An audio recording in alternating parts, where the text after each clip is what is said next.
নমস্কার, কেমন আছেন সবাই? আজ আমি আপনাদের ডিম দিয়ে ফুলকপি এবং আলুর পাতলা ঝোল বানিয়ে দেখাবো। তো চলুন রেসিপিটি দেখে নেওয়া যাক। এর জন্য আমার লাগছে দুটো ফুলকপি, দুটো আলু, দুটো টমেটো, 7-8টি কাঁচা লঙ্কা, একটি রসুন এবং আদা আর ডিম। এখানে আমি 8টি ডিম নিয়ে নিয়েছিলাম। বলতে ভুলে গেছিলাম, দুটো পেঁয়াজও রয়েছে। প্রথমে আমি ফুলকপি, আলু এবং টমেটোকে কেটে নিয়েছিলাম।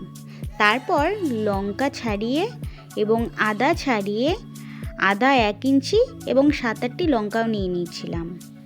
আর রসুন আমি ছাড়াইনি, আমি মশলা করার সময় রসুন ছাড়িয়ে সবসময় করি না। আর পেঁয়াজটিকেও ছাড়িয়ে নিয়েছিলাম।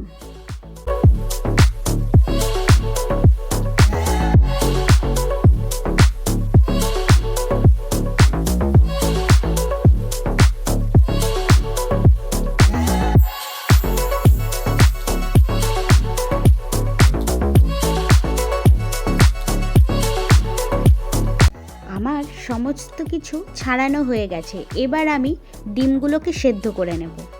তার জন্য জলের মধ্যে দিয়েছি সামান্য একটু লবণ।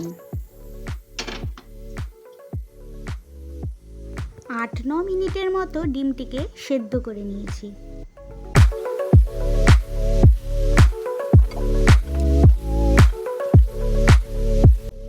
এবার আমি ফুলকপিগুলোকে ভাপিয়ে নেব। আমরা সাধারণত ফুলকপি ভাপিয়েই সব রান্নায় ব্যবহার করি।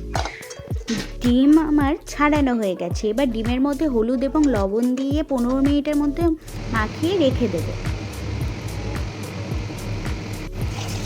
এবার কড়াইয়ে 6 টেবিল চামচের মতন সর্ষের তেল দিয়ে প্রথমে ফুলকপি ভেজে নেব।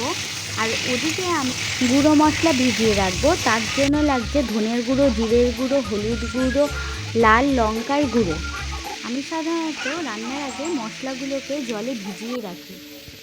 এবার আমি বাটা মশলা তৈরি করে নিচ্ছি। এর জন্য লাগছে আদা, পেঁয়াজ, লঙ্কা, রসুন, টমেটো। মশলা আমাদের রেডি। চলুন এবার রান্নার দিকে যাওয়া যাক। এবার কড়াইয়ে তেল দিয়ে আলু ভেজে নেব। আমার আলু ভাজা হয়ে গেছে। এবার একটি কড়াইয়ের মধ্যে তেল দিয়ে তেজপাতা, শুকনো লঙ্কা, জিরে, দারচিনি এবং 2টো এলাচ দিয়ে টমেটো ছেড়ে দেবো।